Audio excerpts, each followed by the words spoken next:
Hey everybody, welcome to tonight's episode of Let's Chat Live. And tonight we have our wonderful buddy and good friend Vern from the Cinema Recall podcast, amongst many other things, to which he hails from Minneapolis, Minnesota. And also, obviously, tonight we have myself, Cball, and we have Mr. Chris Revel here. Unfortunately, Bri had to step out into the shadows last minute, but she'll be back soon enough to grace our presence, as she is our backbone. And I hope everybody is well and going to enjoy this tonight, because I know I will. See? Hello, sir. Let's get to the show. I can't wait. My buddy Vern here. Let's go. Excellent. Anyone watching, especially Facebook, you have to give StreamYard the permission to comment, but please add some comments and we'll pull them on up. And welcome to Vern. Oh, here I am. Hello. How's it going, everybody? Dude, the funniest, look at everyone around the back here. Oh, so good to see you, man. The funniest thing happened. I got stickers. Look at that. I got faces of Stickers! people. Old Will. Old Posters. The like, picture of Will. I have no idea what this is. Is this like a mouth order? Bri's friend made those for us. There's actually like a couple. You got special, but like you take it off, it's like a gigantic sticker. We're gonna get some more made. So there's only 2 in the existence, and you have one, and then some magnets. Refrigerator magnets right there. Oh, thank you, man. Oh, please, I'm so happy that they arrived today. Look at these handsome. Look at that handsome face of Mike. And then of course, Rogan, we're not sure. Mr. Probably. Who's that handsome face? I have a mask of that. Yeah, Ball got those made. Yeah? Really? All you do? Yeah, right. Oh, gosh. And here's Bri that couldn't be here today. Yes. Oh. Bri, I just want you to know that I did a cat call for you. Oh, here's Cball. Love it.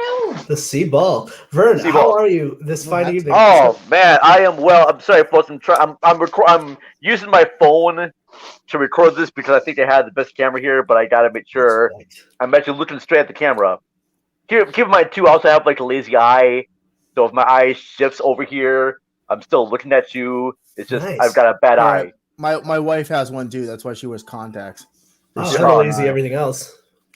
Contacts scare me. I would love to get contacts. She's been doing it forever. She loves them. She's like, occasionally have an issue, but generally speaking, she's like, it's nice to like have someone look at me and not go over here and actually look here. Especially in her job at hairdresser. She's like, yeah. She's like, it throws people off. That's too funny. Man. Well, Vern, so tell us your journey to podcasting, because like we met what 4 or 5 years ago. Yeah, like during like a Lamb show, like the largest associated movie blogs. That's how I kind of got into before. That was pre Cinema Recall. Yeah, so before Cinema Recall, you had a few the Lambcast. That's right. Yeah, so I had a few shows. Basically, how it started off is in the probably mid 2000s, like 2008 or 9, I had a blog site called the Vern's Video Vanguard. And through that, I joined the large association of movie blogs, the Lamb. And they had me on a few of their episodes. The first Lamb episode I was ever on, it was for their Movie of the Month categories. Mm-hmm. And each month, Lamb members get to pick a movie they want to talk about. So the movie I wanted to choose was Heathers. 1988 dark comedy Heathers. And it was my first time ever being on I won with my pick. And so I got to host a Lamb's Movie of the Month. And it was my first time ever being on a podcast. I never heard of Skype before, but they told me you had to get Skype accounts. So I was on the show with a bunch of other guests. And then I got to return to be on more episodes of The Lamb. And then through that, I met my friends Joe Giuliano and Nick Powell. And the 3 of us, along with our other friend, Nate Withrow, a.k.a. Bubbleweed, we formed the As You Watch podcast. I love Bubbleweed. Yeah. Did you know we did a short-lived podcast together? What? No. We did a short-lived sketch comedy show podcast. It was right when my daughter was about to be, right before my daughter was born. And once that happened, I just didn't have the time. Yeah, I love Bubbleweed. Great guy. I hope he's well. Yeah. So we had this show with Bubbleweed for a while, but then the other host of that show, along with me, this sounds bad, but we actually fired Bubba Wheat from the show. Yeah, so it was like I felt kind of bad too, but bastard. No. it's just Bubba Wheat at the time didn't seem like he had much to our repertoire of us three. Like us three were constantly ripping on back and forth with each other. Our conversations were fast going, and Bubba Wheat, nice guy, but just bad. He's an incredible podcaster, but we had to let him go from that show. And I felt bad, but then he started his own podcast called FilmWise, and I wish we'd get back into that because he's a really great host. And it's one of those things, too, that great person, he just was not matching with what As You Watch was doing, and we were going from there. Yeah, and he had that blog, Flights, Tights, and Movie Nights. Flights, Tights, and Movie Nights. Yeah, he's expert at superhero movies.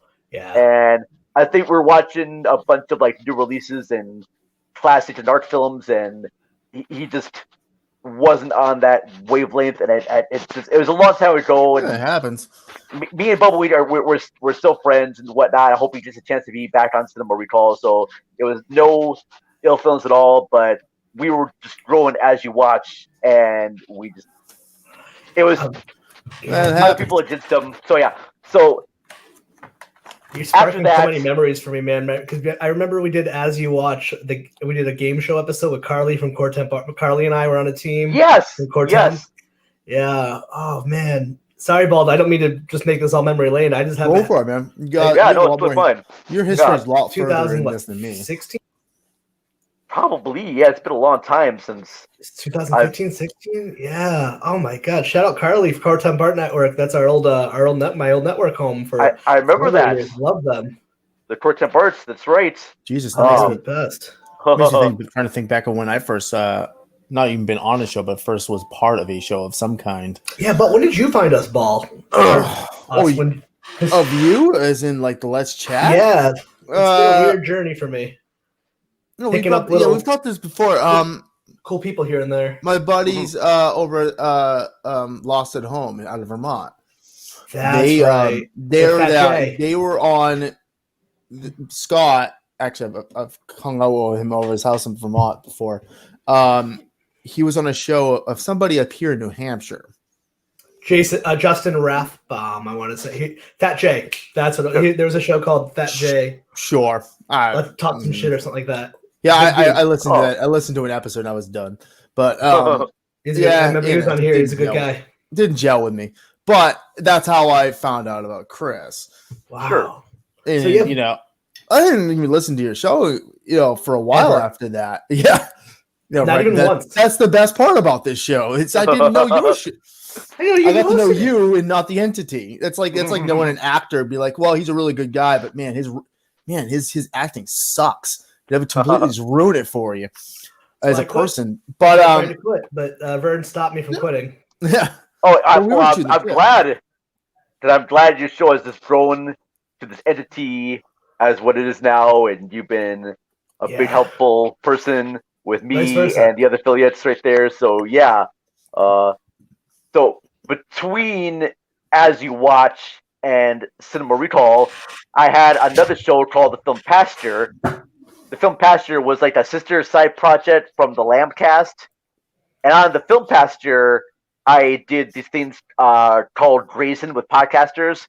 It was like a talk soup sort of show where I would play clips from other podcast shows. Yeah, I think that was. And I think I played a clip from Let's Chat before there. I believe we did an episode about guest booking, I think. I think we did. Oh gosh, I believe you're right, Chris, but that has been like a long time ago, and I'm battling memories. Like I've been to like parties before with friends, and they're like, other people come by like, "Hey, Vern, remember when we did this?" I'm like, "Kind of remember." Dude, that's like musicians. I mean, that's like when I remember when listening to like Kiss, where like Gene Simmons will joke about like some girl will run up to him and be like, "Hey, do you remember me in Minnesota?" Blah, blah, blah. And they're like, "I have no idea who the hell you are." Yeah. Obviously, he's so blunt, it's not even funny. But he just right to the point, like, there's no way I could possibly know you. I've been touring for 40 years. Mm-hmm.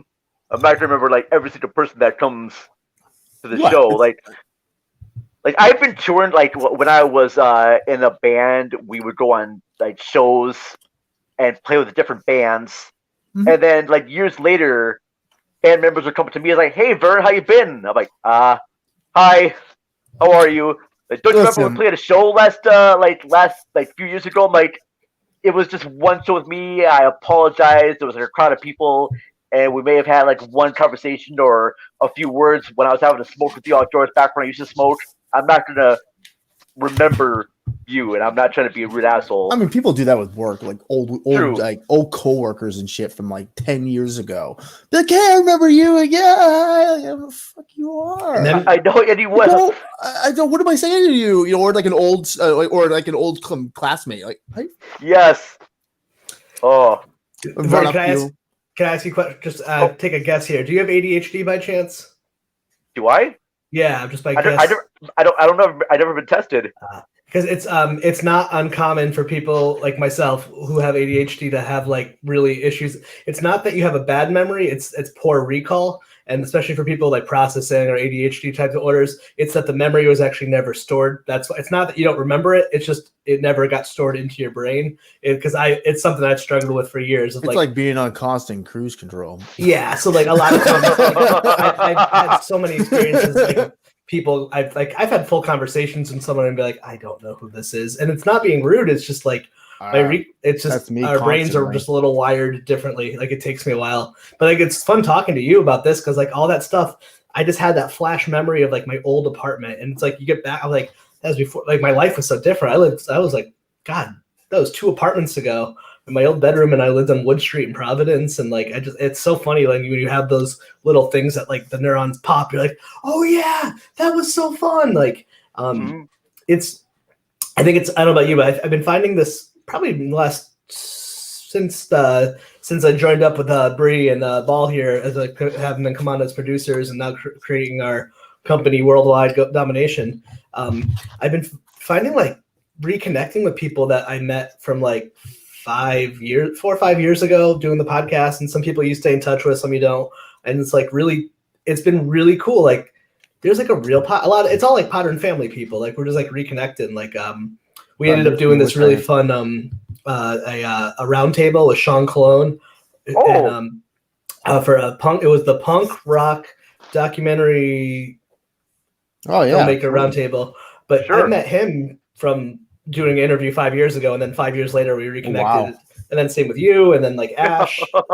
it's nice. Like I want to, anyone I used to talk to back then, I want to try to reconnect with. I feel like I lost contact with a lot of people.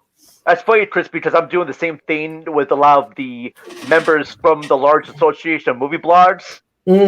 People from like 4 or 5 years back. I've been reconnected with them. We do a Jeopardy game every Saturday night. That sounds so fun. And I think we're going to start recording them because they're just so much fun to actually have around, because we make jokes and ask questions and just do a bunch of like crazy things, and it would just be kind of fun to record that and make shows out of them. So we don't know exactly what we're going to do for that for sure. Very fortunate to actually meet some of those cats live in person when I took a bus out to Chicago and met up with them, and I'm hoping to do that again soon. Yeah.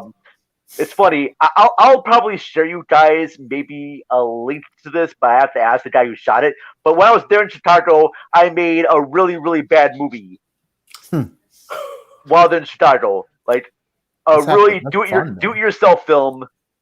Yes, it's bad. It's like the room would be Oscar caliber against the one I made here. But maybe it'll become a cult classic, and they'll make a movie about the making of it, like they did The Room. That's crazy. So, what leads you to Cinema Recall? Because that seems to be like when I think of you, that's the podcast I think associate you with the most. Yeah, that's the only I know you from. So, but you do a lot of stuff.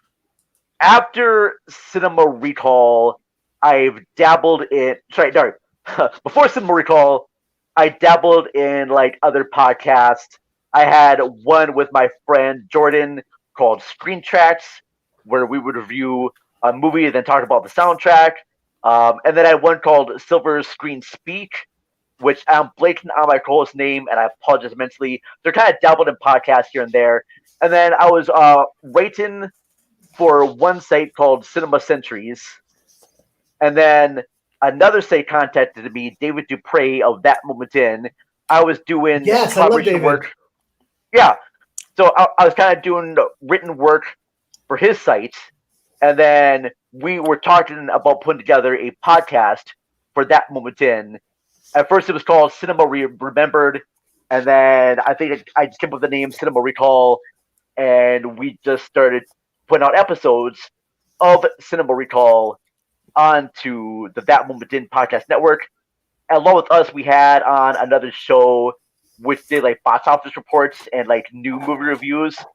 But Cinema Recall was going to talk about moments in movies.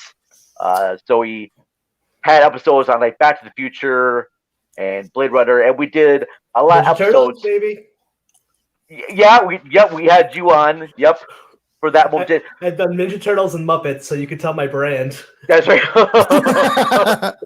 But we were doing things through that Moment In had their own like network called That Moment In. They were like recorded on Spotify and then released to other networks. So Cinema Recall was part of That Moment In. And then later on, David didn't really want to pay to do podcasts anymore because it costs money to host a podcast on a network. Yeah. So I said said for all of us to plug our Patreons. I know, right? Yeah. Well, no, thankfully, I was gonna say, thankfully, this one's video, so we don't have paid. We don't pay anything. Yeah. On this one. Oh, we're paying for the SteamYard, baby. Oh yeah, So- you are. Donations. So, yeah. Donations. So yeah, I was doing podcast for That Moment In for a while, but like I said before, David didn't really want to pay for any streams or he didn't want to pay for the hosting sites anymore because Sure. he wanted That Moment In just to be a written site. So he got rid of it, and I said I'll go ahead and take over and do a That Moment In podcast on Anchor. And then later on, I found out that he wasn't really posting any links to the podcast page. He used to have on That Moment In a special page for podcasts, but now that wasn't on there anymore. So I said, well, you know what?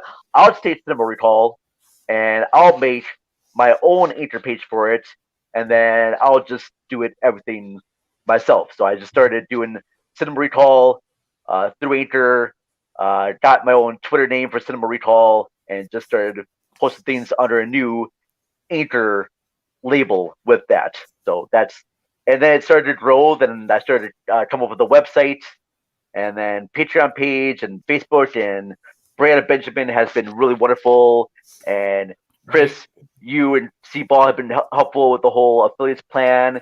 And each episode, we just been having on guest after guest, and it's just been kind of growing just a little bit more. It's a little bit each time, and that's all we can really ask for do is just to grow just inch by mother effing inch. Listen, that's really it. But I tell people, no matter what, how much you want something to grow and be bigger, you'll obviously you have to truly love it and keep loving it.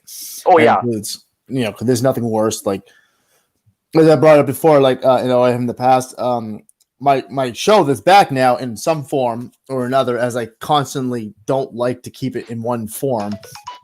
The Content Control, which is currently in a live video iteration whenever I feel like the need to do it, which I might do one after this actually. It was originally a podcast. It was 7 episodes. It was kind of like I was helping out Lost at Home, and I kind of got the itch. I had never heard anything like it before. The idea that I had, which was kind of like, this is going to be like college radio. Mm-hmm. This is going to be me talking to you, listening to a bunch of obviously approved, for the artist approved and label approved indie stuff. Sure. Shoot threes about in between. Keep it the most I think I've ever had was 44 minutes. Pretty cut and dry. And it was going to be like 12 episodes. Well, between job, changing schedule, and a bunch of other stuff, it made it 7. It got to 7. It was that. I knew I was gonna. It was either gonna burn out. I was gonna lose interest, or it was going to be, or I was going to run out of freaking music.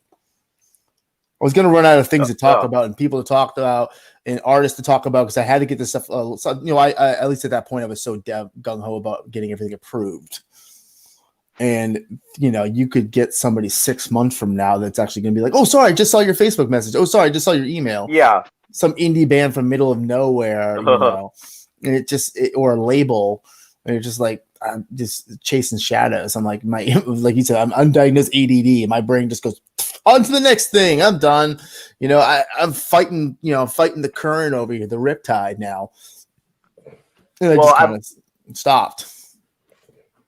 I hope you still keep that podcast going on where you interview bands because we're working on trying to release our live CD for the bands. I'm gonna be bringing as we were talking about this because I'm talking to other people. I had never bought in bands before, and the funny thing is going to be this time around when I do a live. If I start bringing in artists, I'm definitely going to do the live thing like this. Or something along this line, or an Instagram or something, and we're gonna do it just like a 10-minute form, and do it on there and just have like a nice open chat about it. Yeah, Vern, you're also a musician as well. Yes, you're a drummer, right? Yes, I am. And this is drummer, good. I know you just released a episode of Cine Recall about Xanadu. No, right? Yeah. Oh yeah, I released an episode about Xanadu. I've never seen the movie, but I've listened. You never saw Xanadu? Oh god damn, that's wonderful. It's wonderful in all the wrong ways. It's so good it's bad, or so bad it's good, but my God, it's glorious. All the way around. Yes. I'm a huge Electric Light Orchestra fan, recent fan. If you love ELO, the whole soundtrack is ELO, basically. That's all I know is the soundtrack because of that. Oh, it's wonderful. Yeah. I had a client I used to work with who turned me on to them, and I was like, oh my God. And I knew the song from Guardians, obviously. Yeah, I just it's visual splendor. It's just my gosh. Big thanks to Ryan of the Coolness Chronicles and Reels of Justice podcast for helping me out with that episode. He brought in a lot of great facts for that show. One thing I love about doing podcasts is that you bring on other experts to your show to make the show sound much more intelligent than it is. So I love the most. So I love having you on the show, Chris. And I love having Brianna. Oh gosh, I had on guests. I think Ryan Altieri and Ashley Bernal talking about Showgirls and going to a deep dive analysis on Showgirls. Which is the best effing thing ever. Yeah. So we have a comment. Political commentary of Nevada. We got a comment I need you both to onto from our good buddy Chad. Shout out to Chad. This is amazing. I kind of want to see this. I had a YouTube channel once called Cinnamon Chimp where I did movie reviews of the Monkey Puppet. Have you guys ever thought about the Monkey Puppet? Because I love puppets.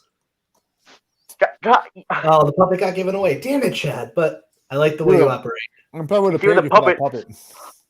There is a so my friend Ashley, who hosts the podcast, so she hosts the YouTube show Movie Oracle. She has a game show called Audio Movie Oracle, and there was an episode of her game show where she challenges a movie monkey puppet. What's it called again?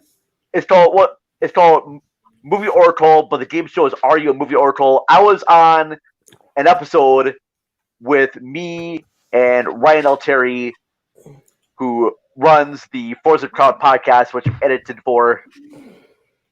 Yeah, but on one of the episodes, it was her versus a puppet monkey, and how amazing would that be in your mind if that puppet actually got given away and then he somehow found his way back into the business? I want the same puppets. What if Chad's freaking hilarious and Vern's puppet both ended up having a spin-off puppet podcast where they talk about hosts that abandoned them? Oh, that'd be fucking great. Just have a little puppet screen, like a green screen. But I kind of Siskel and Ebert, both puppets, like monkey puppets, one puppet's the Eberts and one puppet's the Siskel. And we got another wonderful comment from Bri. Vern, how does she know much about shoes? Your shoes are so organized. I'm just my shoe. I'm teasing you, Bri. Your shows are organized. How do you prep per episode? Yeah, your shows are organized AF, and you have to watch a movie. Wow, which to me is that's 2 hours of time. Thank you for saying my shows are organized. I appreciate that so very much, Bri. And Bri's like the organized queen. I didn't even think about that much. When I schedule an episode with a guest, I give them a good ample amount of time to watch the movie. Most of the time, when I pick a movie out for guests, they've seen it before, or if they haven't seen it before, I give them at least a good solid week to watch the movie. And then I say, when you watch the movie, pick out at least one or two moments of that movie that you can discuss and want to go into. And then we just kind of set a date, and then I did them on the Skype, and then we just give our general thoughts. I try to keep everything very even keel. Like, I don't want to have like lots of notes have to be taken. If you want to take a lot of notes for the movie, feel free to. If you don't, that's fine too. But just try to tell guests. Yeah, I loved your episode that you had when you had Bri and Nessa. Bri is our CEO of Let's Chat Media. What? And then but also her and Nessa host Talking Shit with Bri and Nessa, which is also one of our Let's Chat affiliates. And you did. I always want to say Bewitched, even though I know it's Hocus Pocus. It's not you. It's something in my. I misremember that movie. I always get the title wrong. That's quite the separation. Yeah. When they both have to do with witches, it's fine. Witches, I could see the comparison. Comparison I don't know why. And I like Hocus Pocus. It's a good movie, but like I'm not fanatical of it. But I really love the episode with Bri and Nessa. I think Nessa is relatively new to being on podcasts, and she did a really good job. I didn't know what she did. Bears. I knew Bri would kill it, and I was like, "Damn, Nessa, you're good." Of course, they're best friends. I can see why they're besties. Mm-hmm. Oh yeah, that great rapport with each other. And then after we get done recording, the fun part is always the editing process. Now you said fun and editing together. Is that possible? Because you're also a professional editor as well. Yep. I'm doing edited work for Fours Our Crowd podcast. Fours Our Crowd is an audio sitcom series created by Ryan Altieri, who has been a past guest on Cinema Recall many times and wonderful person. And he just reached out to editors, and I said, "Hey, I'll take a shot at it. I love audio sitcoms. I love audio dramas. So yeah, I'll go do that." So yeah, that's. I hope. I'm sorry to cut you off. Go ahead. Oh, my apologies. No, I'm saying that's where like most of my editing is doing those episodes for Forza Crowd, and then in my spare time I will work on episodes for Cinema Recall. And if people want to hire you, like, are you freelance? Where can people like call you up? Be like, hey. If you want to hire me, if you want to discuss projects, email me cinemarecall@gmail.com, or you can message me via Twitter either at cinema_recall or at Video Vanguard. Vanguard spelled VANGAURD, because I was an idiot when I first set it up and didn't spell it right. But damn it, it's mine now, and I'm gonna keep that. So yes, womp womp. I never knew it was spelled wrong. I have dyslexia, so I had no idea. Yeah, so I'm like, all right, fine. I'm gonna be a vanguard. I guard vans. All right, there we go. There, that's right. Now, so I've learned. Yes, Chris. It's already. Wow, that was already a half hour. I want to make sure we definitely talk about your podcast, but you are in Minneapolis. You're a musician. I really want to make sure that we talk about music, because myself and especially Ball here, I made a list. Ball made a list. All right, cool. Actually, the difference between me and Ball is like I have a lot of knowledge of like certain sects of scenes and stuff like that, but I'm definitely like most people. Like I don't have a lot of knowledge of music past a certain age. Ball is one of the few people I know that's of his age and still listens to new bands and stuff, and is like with it. So I probably, with the exception of like obscure like 80s, 90s bands or 70s bands or stuff like, or 80s as well, especially in the Midwest scene, because Ohio has a hell of a lot of cool new wave bands. Because that's Trent Reznor in Chicago area, Illinois. So there you go. But stuff like that, I try to like make sure every area, any city I look at, I try to dig in to see what the hell is below the surface. Because I tell everybody, for every Beatles out there or every Nirvana, how many bands we're not seeing. True, I like just that. Below the surface, Yeah. And they're a great band. I mean, Nirvana's amazing, and they cut the way for generations. But the reality is, that's tiny fragment of 4 years or so. And there's probably bands out there that sound even better. Like, one band may be amazing, arguably. But there's probably another band that you haven't heard of before that just sounds just much more effing amazing. I'm trying my best not to swear on this. No, it's okay. You can blast one once in a while. Just don't overdo it because Bri will go on the prowl. Well, floppity flop. Floppity flop. Yeah, there you go. So, like, I know for most people, you hear Minneapolis, you think Prince, but for me, I think Replacements, MC5. Yes. Oh, yes, Replacements. And, yes. Well, Prince, obviously. Motion City Soundtrack. One of my favorite. That's more my scene, like that kind of era of music. Mine. Let's see. Of the bigger bands. Well, bigger bands. Obviously, Prince. You have Replacements. You have Soul Asylum. You have Jayhawks. You have MC5. Wait, Soul Asylum's from Minneapolis? Mm-hmm. Yes, they are. Lesser ones, which are more hip hop ones, is Atmosphere, POS, which is Rhyme Sayer, Slugs from Doomtree.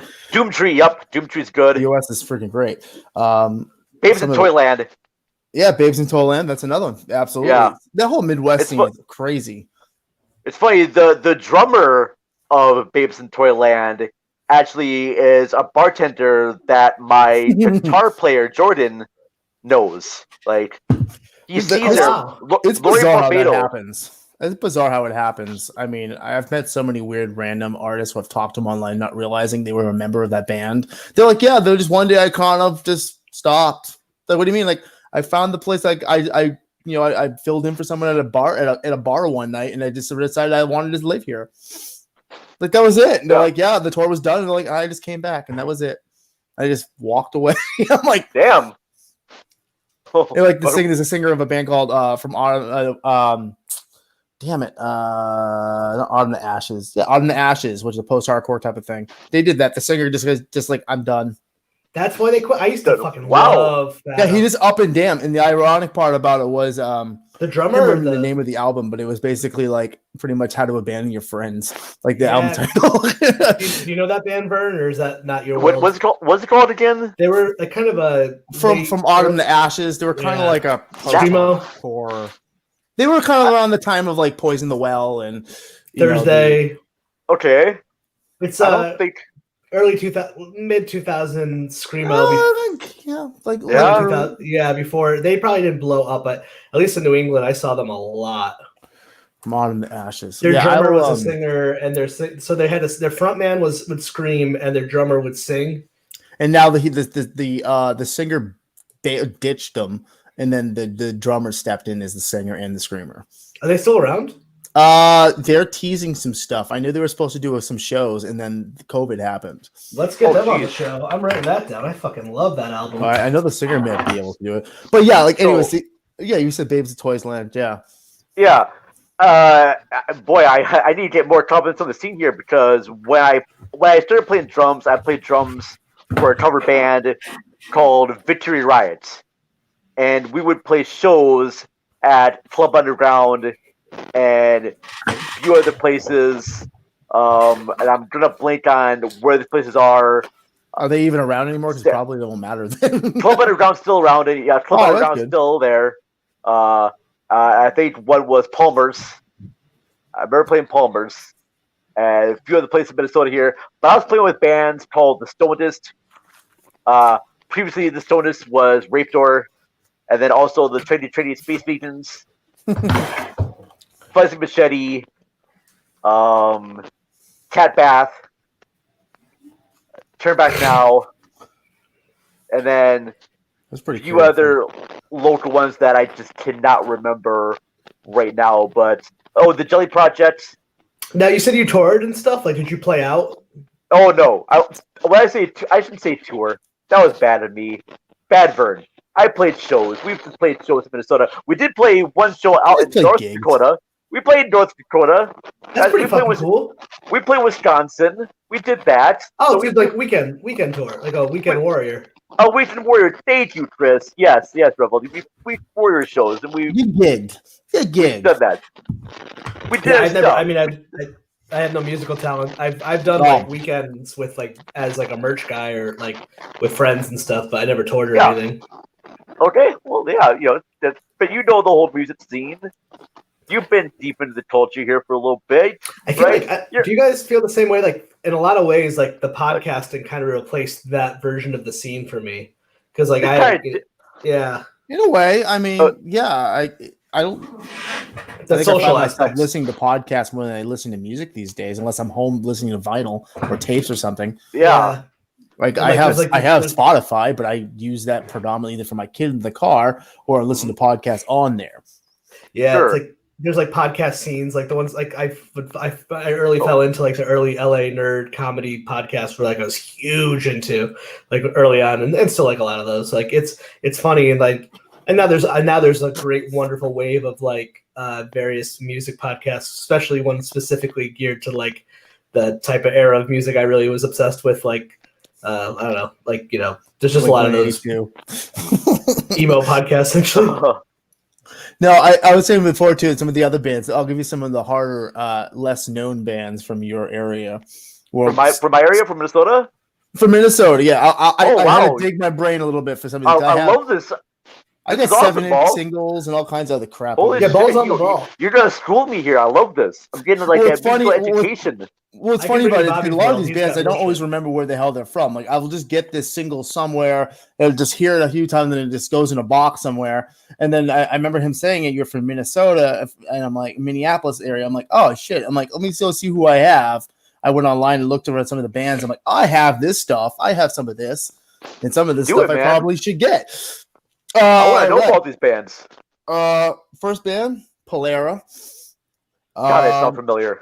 Arc Welder, Rifle Sport, Banner Pilot. I know Banner Pilot. Frog. Some of these bands are from the start in the 80s too. A newer one is Tapes and Tapes. I think that's it. See that? I've schooled you. Yeah. How the hell did that? Yeah. I love Banner Pilot. Oh my god, I know they're from Minneapolis. Yeah, like in some of these are random, like early, like they all came around in the early. I did have my guitar player Jordan, aka Vivian the Kid.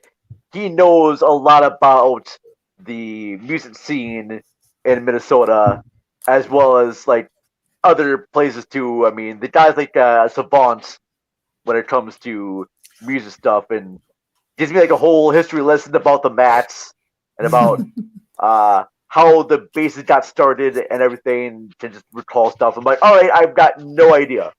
And then it's no different. It's no better than here with me. Like people grew up and singing. I'm not a musician, so it didn't work as well for me. But there are definitely some artists where, people will be like, "Oh God, were you around for this, and this?" I'm like, "That was your time." I'm like, "Yeah, but doesn't mean my parents were cool with me going out in the middle of the damn night to go, 25 minutes away to go party out at some bar with somebody, even though I could get in." Yeah, I'm not. My parent. That's not going to happen. Hey, Ball. Is Iggy Pop? Is he from Minneapolis? Who? Iggy Pop. I don't think Iggy Pop is Detroit. Yeah. Oh, okay. But there's a lot of Minneapolis Detroit crossover. I would imagine. I thought MC5 was Detroit too. Maybe I'm wrong. I think I might have. I think that's Detroit as well. Yeah, I remember as I said that. The Stooges were inspired by because they kind of came out around the same time. Yeah, and MC5 screwed themselves royally. He did something. The singer did something, and it really just basically destroyed the whole goddamn their whole upward trajectory into stardom. From MC5. Yeah. Oh damn. He did something. The singer or somebody did something. It was enough to destroy any reputation that they had building at that time. Basically, they could have been like the Stooges, and instead they had that one song that came later on. Because that's Vern, are you a Replacements fan? A what fan? The Replacements. Well, yeah, I started getting into Replacements. So before the band that I'm in now, me, Jordan, and my good friend Chum, rest in peace, Chum, we had a band called VBC. It was going to be like a three-person set band, noise punk band, and I know we listened to a lot of Replacements and a lot of Van Halen. Nice. So we would combine both 80s metal and like 80s hardcore punk rock into a band. Nice. Have either of you ever read the book "Killing Yourself to Live" by Chuck Klosterman? No. It's one of my favorite books. He's a fantastic. He's a great podcast guest as well. But I mean, like he's like a pop culture critic, I guess you say. He's an author. I think he was probably more known for Sex, Drugs, and Cocoa Puffs. But look him up if you don't know who he is. But he wrote this book called "Killing Yourself to Live," where he was working for Spin Magazine at the time, and he takes a cross-country road trip to places where famous rock stars had died. The book actually starts off in Rhode Island, actually by my house in West Warwick, where the station fire was with the Great White. But there's a scene in there's a chapter in the book where he visits the I forgot the gentleman. Is it the singer of the Replacements that took their life? Not Paul Westerberg's the singer of the Replacements, and I don't. I forgot who, but there's a part in the book where he's doing this article for Spin. In the book, it's him driving across the country, going to these places, obsessing over death. And then while doing this, he's going through a breakup. So it's like part autobiographical. It's for music nerds like us, you would love it. And he has this whole thing in the book about going to Minneapolis. I think he gets dumped of going to the place with the suicide. And at this time, one of my really close friends was I'm getting teary even thinking about it. My friend Sean had passed away from cancer. He was 20. It was like a really rough time. But like how like songs always will connect to you to like certain moments. Absolutely. Forever, that chapter in that book was always associate. Left of the Dial will always make me think of my friend Sean Mellon, rest in peace, who I've knew for years. And it makes me want to go to Minneapolis. So so it's like I just get like, oh my God, I can't even think about that song without getting teary eye. It's funny you say that you talked about Left of the Dial. The song we had for Chum, our tribute to Chum, was always "Here Comes the Riddler" by the Replacements. That was amazing. Every time we go into a bar, we'd always play that song in honor of Chum. Because I need to get some vinyl from them so I can play it on my show. Yeah. Or new replacements. They're great. And they're in a lot of movies. Aren't they notoriously, they don't license their music out either for like film or television. Is that correct? See, I don't know. I don't really know about that, but I do know that like Paul Westerberg had like a song in the Singles soundtrack. Yeah. I think it was Dyslexic Hearts. I think that was in that movie. See, it makes...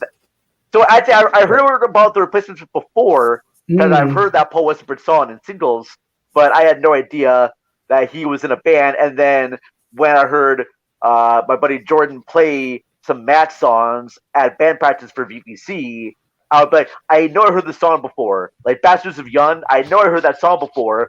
But, we lost. Oh, sorry. So I know I heard the song Bastards of Young. I heard Alice Chilton before, but I just never really connected it. And I don't know where I heard them. I heard them on like MTV one night, but I never no idea who the band was that was singing the song. You know, that happens. Like I'll hear bands that like I either grew up with around or whatever, and I never give a damn about them. And then as an adult, being 38 years old now, in the past decade, happened to come across the right song at the right time or in the right movie or context or whatever it is. Maybe someone tell me about it lyrically or what it's about, and all of a sudden it just hits you right. And then it's just an upward trajectory from there. Next thing you know, you're down the rabbit hole, you know. It makes so much sense to me that you're a musician that does a movie podcast, because film and music are so, I mean, maybe outside silent films. Are like, so actually I take that back. No, silent film is all music. They're not actually silent. I'm not a film guy. Let's not like Marvel movies.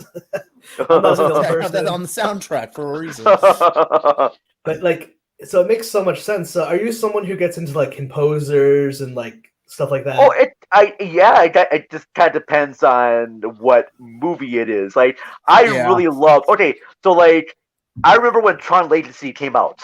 Oh Jesus, Daft Punk. Yes, the Daft Punk when they announced Daft Punk was doing the score for Tron Legacy. I got super excited. I bought the soundtrack before I saw the movie. Nice. And I was just soundtracks, You know what? It's okay because you got the best part of the movie. I did. I pretty much told you. I know, right? Totally agree, Cball. That soundtrack was epic. That I saw the movie, I'm like, oh, okay, it's not really what I pictured in my head, but that's fine. Good. And I mean, the best part of that was the soundtrack, and also the what do you call it? The hell are the vehicles? Brain farting. The speed bike and speed. The speed bike race. Their death match. That was the best part of the whole damn movie. That's true. Yes. So they did it very respectfully. And we got the dude from Big Lebowski to be all space age. That was nice. It was good. Yeah, it was good until you saw him with the young face. But you gotta admit, though, that was the technology at the time, and I wish they would do. You know what? I would kill to do. I would kill for them to remake that, like redux it, or have someone redux it, but with modern motion detection. Oh, of course, yes. Jesus, even just the. Oh my God! Think how many years separate? I wonder that is from like Iron Man or from. Like realistically, how much a year difference was it really, or did they just not care? What Cball? Okay, compare the sequence in Tron Legacy to what they had for Rogue One. Yeah, and how different the CGI Rogue looks. One. In those. What Marvel movie there where Captain Marvel, where Samuel Jackson is young face. I'll keep breaking brain fart here. Is it Iron Man 3? I think it was. No, not Iron Man 3. Where young Robert Downey Jr. I do remember that. That might have been in Adventures. Was that? Yeah, one of the ones. Yeah, when he was younger, when he was his 80s self again. Ultron. Was Ultron? You're right. I think Chris is right. The movie that my brain refuses to remember. Well, they course corrected it with Endgame and Spider-Verse. Not Spider-Verse, Spider-Man. What is it? Freaking Transformers all over again. Good God.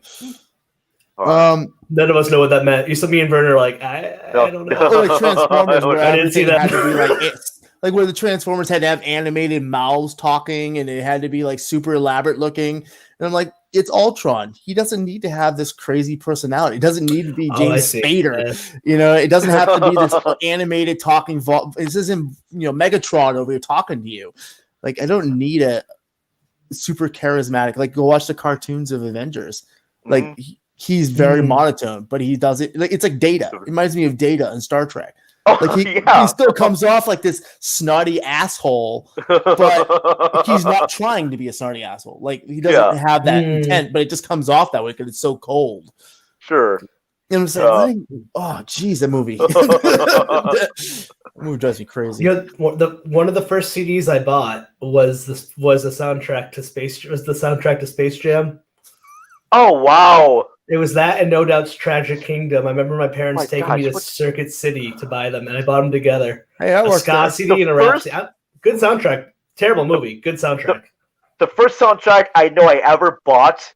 I actually was at a convention with my dad, like this Video Software Dealers Association convention, and I was like really young. That explains so much about you. But I saw there Spaceballs the soundtrack on audio cassettes. Oh damn! I wish I still had that. I remember seeing the movie on VHS, and so I went to the convention. I'm like, oh my god, Spaceballs the soundtrack. Bought it. I was so thrilled to have that. Again. There's a song from Berlin that is so good. It's like one of my favorite songs. They're underrated. Underrated pop group. I don't care what anyone says, just because of that one freaking song. Which one? Take Your Breath Away. Take My Breath Away. Yeah, which was song. They didn't want it. They did more than that? Yeah, they did way more than that, yes. Metro is great. I love Metro. They're like Blondie. In the way you can hear like Heart of Glass or whatever, like those like one or two big songs, and that was it. But the reality is they had a massive career. It's just nobody, or Devo, for Christ's sakes. I mean, Devo. Oh God, Devo, yes. Whip It. I mean, that's all they had. Whip It, and then like the Rolling Stone covers and stuff, and that's really it. See, but it's like, dude, they had a mythos, they had a concept album, they had a storyline.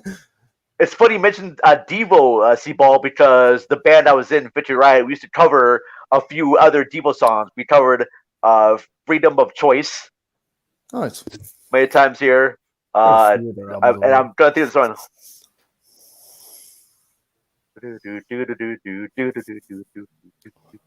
He's talking musician. Yeah. I know you're talking about. Fuck, I'm not going to know the name of the song. Uncontrollable Urge. I had to do what Cartman does, and I see the whole song in my head. Like, I'm sailing away. I had to do the whole thing for Uncontrollable Urge. Yep. I have that Da da album. da da da da da da da da. Yeah. Ba ba ba ba ba ba ba ba. Yeah. So we used to play that song many times. Uncontrollable Urge and Freedom of Choice. And that was my favorite songs to drum to. Not only that, but our covers of The Damned, New Rose. Yeah. New Rose. And My buddy used to do Machine Gun Etiquette all the time. Oh, nice. Which is a song that if you ever listen to early Offspring, they ripped that off so bad. Really? Oh, man. It's so bad. Yeah, if you go and listen to the two first albums from the Offspring, but specifically the second one, Ignition, like right down to the guitar line, that like buzzsaw. That you listen to it in the way they drive the drum, and you're like, what the hell is going on here? Oh, sure. Especially if you listen to the early Damn, you're like, this is the same friggin' thing. Let's buy the same record. I bought the same record. What am I doing buying the same records here? Yeah, I used to joke about that. That's a Green Day I used to joke about all the time. Like, yeah, they ripped off the Kinks they covered the Kings all the time. Oh gosh, yeah. Jesus, they ripped off like 3 songs by them so blatantly. But the Kinks are like, I don't even care. Like, whatever. Yeah. Like, who gives a shit? Like, I think one of them they got credit for, and they didn't even ask for it. Because a fan called them out. Oh, jeez. I think it was a warning. So, Vern, what's the record store situation in Minneapolis like? Well, we are starting to get like a good amount of record stores here. That and thrift stores. And thrift stores are great. Record stores are great because that's where I'm able to still buy. Dude, the Midwest is fucking crazy for VHS vinyl. tapes. It's insane. Oh, yeah. It's insane. I just bought a Devo record on vinyl. Like a Devo live album at the store, which is awesome. So I got that. And then I just bought 2 other new LPs. I bought a Baby Driver soundtrack on vinyl. The best part of the movie, because that is the movie. Yes, yeah, yep. The movie is nothing more than a supplement for the soundtrack. The movie's good. Great. Hey, Vern's friend, roommate. Oh, hey, Steve. I'm on the phone here. What's up, man? My roommate. I'm on a live call here. Hey, come on. Hey. Let's Chat Live. Let's Chat Live. That's my roommate, Steve, here. Hey, Steve. Nice to meet you. Dope beard. I'll talk to Vern about growing his out to that length. He can't hear us, can he? All right, buddy. Good to see you, Steve. So, your roommate, ZZ Top? The Midwest, especially because I have friends who in Ohio. I do a lot of. If you ever wanted interested, I do a lot of Facebook groups that do auctions for vinyl auctions and trades. Yeah. I get insane stuff, and you get friends with them, and they'll break you deals. And so many of those people are from Ohio, because Ohio is just like freaking nonstop. Do you know anyone that has like any type of like laser disc club? Something that collects laser discs. I bet my uncle. I'm sure I can do it. I know some people that I have a buddy who actually is selling all 3 of the Indiana Jones on Laserdisc. I believe they're sealed. Really? I have Raiders of the Lost Ark. I don't have Temple of Doom or Last Crusade. Hey, I believe they're all sealed too. I know a friend who comes across them all the time. If you're interested, my uncle actually used to own a chain of video stores in Boston area for years. I guarantee he's got boxes of Laserdiscs sitting in his basement that he would probably like to get rid of. I can ask him for you. Whoa! Oh, yes. Hey, Chris, want to take a road trip? Hey, Chris, want to meet somewhere? you want Laserdisc? I mean, listen, I like them. Sure. If it's something if it's a movie I really like, it's like something it doesn't have to be obscure, but something I really enjoy. And they have I got one. It's signed by 3 of the members, cast members. It's the when '90s movie Hackers. It's on Laserdisc, and I had 3 of the damn members. Just randomly ran into them in a place when I bought it that day. Are you gonna start a Laserdisc podcast together, guys?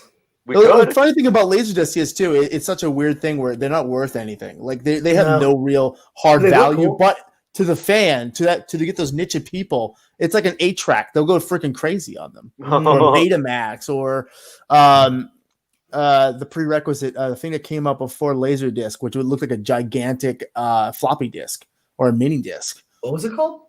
Think of a Laserdisc, but it's in like a case. I've seen it before. It's a video disc. Yeah, it's freaking crazy. It's just weird in between phases. because you obviously had reel to reel, then you had your VHS tapes, and then you had this weird in between, and then you had this. It's just this bizarre. It's like the mini disc of this situation. It's like this weird side. I remember that. Listen, I know an experimental artist, musician out of Boston that still releases mini discs. I kid you not. Just to be pretentious, I'm sure. Well, damn. I'll get in contact with each of you. Cball for the vinyl and Revel for the Laserdisc, and I'll try to fill up my. Even though I don't really have much room in my house now, and I probably won't be asking to buy anything soon, but it's always fun to look. It's clearly not going anywhere. I mean, we got nothing else to do. That's true. Yeah, that's true. Oh gosh, it's scary how things have sort of progressed. And I just talked to my folks a few days ago. They're telling me that Thanksgiving got canceled because they live in Wisconsin. Are you not from Minneapolis originally? I was gonna say his. Oh no, I'm from Minneapolis originally. I'm from Minnesota. My parents retired and moved to Wisconsin. Oh, okay. That's a weird move. Yeah. I want to go even further into the land. Yeah, but they have a nice little lake home house right there. Yeah. Oh, that sounds nice. Used to love to go to the houses for Thanksgiving and Christmas, but they hit a spike in COVID, and so yeah. Of course. So you and everywhere else. I just had one in my local thing. Town hall yesterday. Yeah. But yeah, that's awesome. So you grew up in Minnesota, Minneapolis proper? Born and raised. Was born in Winona, Minnesota. Then moved up to the cities when I was 8 or 12. Yeah, and just kind of been living around different suburbs here in Minnesota. Is Dylan from Minnesota? Right? Dylan's not from Minnesota. Dylan is fuck. You're gonna tell me for not knowing this. I know it's Duluth. He's a transplant. Arizona. I don't think he was ever born here in Minnesota. That's quite the change of pace. Oh, he's from Arizona to Minnesota. I don't know. I don't know where people. A lot of people I met from the Lamb. A lot of people I met from the Lamb. I don't know where they came from or where they're going. I just know is that I know them now, and I know you, Chris. You live on Rhode Island, but you might as well be my neighbor next door because I kind of talk to you a lot. More than my actual neighbors. Exactly, I know, right? See, yeah. Cball, you're becoming a newer neighbor that I hope to see you around. So I hope to have you on Cinema Recall. Yeah, man. I'm sure.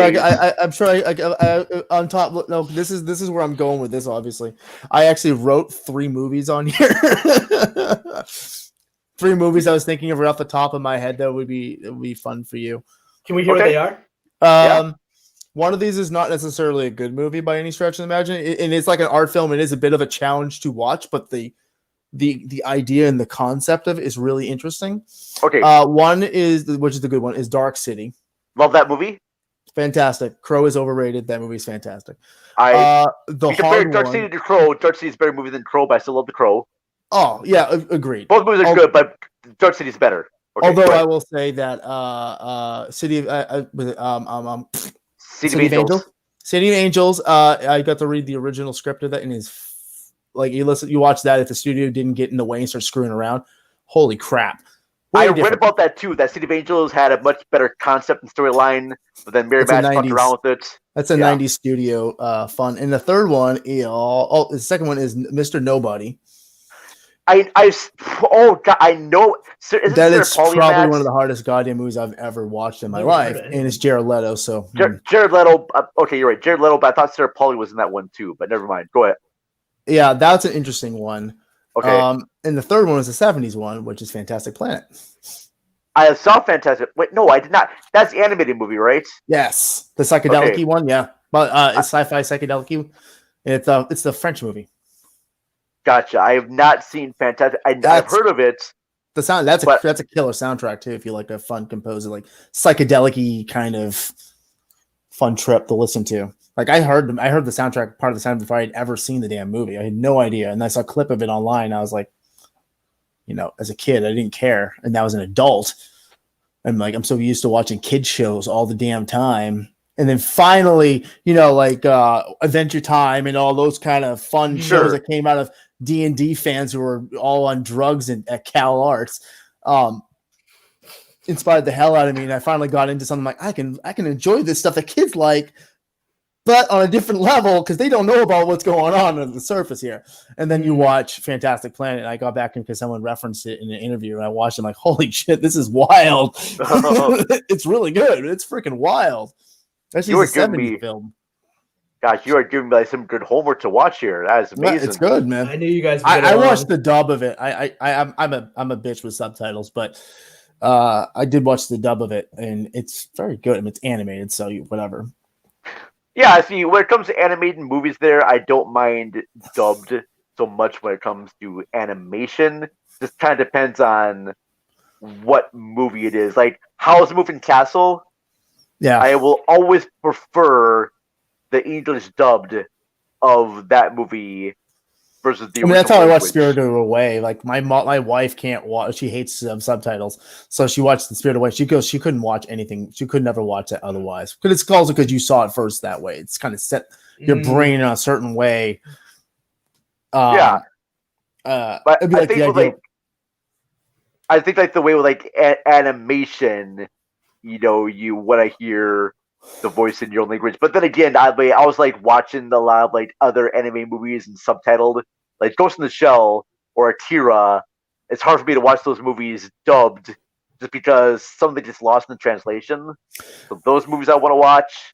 I think for me it just depends on how much dialogue is going on too, because sometimes too, you can get lost in watching the dialogue and realizing what the hell is going on the screen the whole time.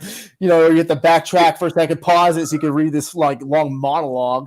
See, that's why I benefit to have a lazy eye, because I have one eye watching the subtitles, and one eye watching the visuals. See, this one is actually time traveling. This one's behind about 3 seconds, so it can actually catch up. That's a hard working eye, not a lazy eye. It's not lazy, it's time traveling. It's different. Time traveling. It's on a time dilation. That's pretty badass. Yeah, that's a Doctor Who of eyes. Doctor Who's eyes. Vern, man, this has been such a blast. We kind of start wrapping it up. Ball, any questions? I know it's been an hour. Can you believe it? Oh, shit. It seemed like an hour.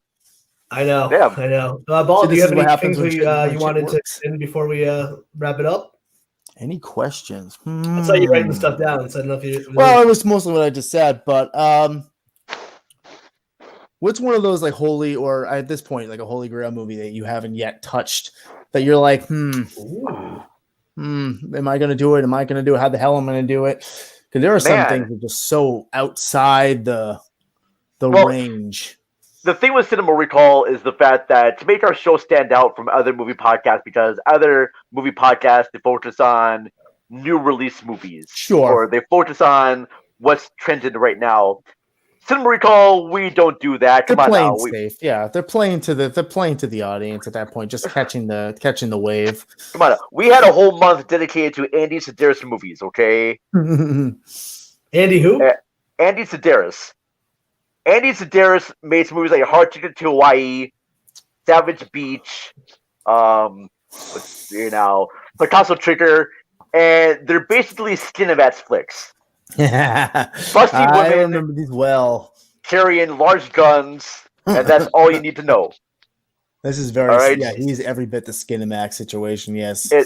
So we did a whole tribute, had guests on, and it was really great looking at those movies through a critical eye to see that these movies, albeit they are bad in a way, there are some entertaining things about them besides just the hot busty chicks we're done. It's so bad it becomes good type of thing. Because once you accept the ridiculousness of the situation, because at least in those movies, his movies and his characters, they are great because their characters believe the movies that they're in. Like the whole world is set up great. They're committed to it. They're committed to their vision of it, and it works brilliantly. Yes, wonderful. What do you call it? It's a trauma film. I love trauma. What's on your bucket list of things to do that you haven't got to do yet? All right. Well, right now, I kind of plan in a moment. So right now for December, we are going to be releasing our Diploma December episodes, where me and a guest will talk about a different brand Diploma feature. So we have a bunch of great guests lined up, talking about movies like Sisters, and The Untouchables and Carrie and Phantom of the Paradise. I need to come back and watch the movies now. Jeez, it's been a while since I seen some of those. Body Double. So we have a bunch of great guests lined up for those shows. Still doing work for Forza Crowd podcast. Really enjoyed doing those audio dramas. I plan to do another audio drama in the future for Cinema Recall. Thank you, Chris, for playing our Nate of the Living Dead audio drama on your podcast. I just saw that. Yeah, I just saw that. Thank you. Yes, that's part of our Let's Chat Presents. Well, we're friends with a couple shows, different audio drama shows. So American Wasteland, and then my one yet we haven't brought him in is the Earth Collective. Oh, nice. They're awesome. I worked for them helped them out for about a second. Yeah, that guy's a really good one-man machine. Sci-fi. I would love to edit one of those like Marvel audio dramas or something like the one bigger... DC's doing a bunch of them now too. Batman they just announced a Batman audio drama. Oh, my ultimate goal is to get Mir Slovina and Lisa Kudrow to do a Robin and Michelle podcast. That'd be hilarious. I want them to like actually have like a phone conversation as their characters. I mean, why the hell not? I mean they got Western to come back for Christ's sake. Vern, if you're serious, let's talk afterwards because like we know people at iHeartRadio. It wouldn't be impossible to pitch this. Like, I'm not kidding. Like, I know what I took a class. I know what to do. Like, I got. If you're really serious, let's talk about this. I mean, you can live in a world where nobody can do anything right now that well, or it costs a fortune to do it just because of COVID tests alone. So, if you can do it with a damn phone or on like this. Well, honestly, I don't know why more movie studios don't kind of buy into doing audio dramas, just because it's hard to get. It costs money to make movies, and I don't think people like you and I need to go to them and pitch it to them. I don't know if the wave of people or is enough of a fan base to make enough money off it. I think that's the problem. Is the capital overall? Okay. I mean. Places like DC can do that because they can have a bunch of small-time actors come together as a cast with a bunch of sound effects, and you're Batman or Wolverine, which are really good. And those aren't too many crazy actors in there. Yeah, I think, and I have a producer buddy at Stitcher too. Yeah, we could. I'm not saying we can make it happen, but it would be interesting to pitch it. I've always wanted to go to networks and pitch it. That'd be fun. Yeah, we'll do it. Anyway, so where can people find you online, man? I'm everywhere. See you now on Twitter. I'm at two places here. I'm at cinema_recall. That's where I post episodes for us there. On also Twitter, I'm at Video Vanguard at Video and then Vanguard VANGAURD. And then also find me on Facebook, Cinema Recall, on their Instagram, Cinema Recall as well. Basically, if you go into your search engines, you type Cinema Recall Podcast, you're going to find out ways to listen to our show. Go to our site, cinemarecall.net, and you can find all of our, on my right, you're going to see all the different seasons. We're just finishing up. Season 4 will be wrapped up this weekend. We had on guest Mark of French Toast Sunday to defend Grease 2. We both agree that Grease 2 is better than Grease 1. So we had an episode about that. You can find that episode now on Patreon, patreon.com/Cinema Recall Pod. Yes, Cinema Recall Pod is our Patreon page. So yeah, that's all where you can find me. I'm usually friendly. Send me your ad spots to cinemarecall@gmail.com, and I'll try to fit those into future episodes. Excellent. Cball, where do people find you? The Irish on Fire on Instagram. I think it's the same thing for Twitter as well, I believe, and obviously Let's Chat live as right now, and the Facebook somewhere. I mean, that space. I don't know what the hell. I don't know what my name is. I don't. I use it. Did you lost your identity? Yeah. Did you lose yourself? Cball, come back. We'll have to have a class about elevator pitches. Instagram and Twitter, you kind of just know your handle. Like Facebook, you don't really know your handle. You don't know what your link is. Oh. You know your name. So find my name. my real name is Jason. There, I Yeah, give it you always this fucks with me. weird thing with there. Yes, well- but no one calls me that, so it's fine. Oh, excellent. I'm on. You can find me on Twitter and Instagram at Let's Chat Revel. Of course, there's at Let's Chat Podcast on Facebook, Twitter, Instagram, Patreon. We have a Public site. Check out our website, letschatpodcast.net, made by the wonderful Bri from Digital Design. Sir, and you have any interest in finding more about our affiliate program, which Vern is a part of, which we having lots of fun with. You can find that letschatpodcast.net/affiliates. And awesome. Everyone have a good rest of your night. So good.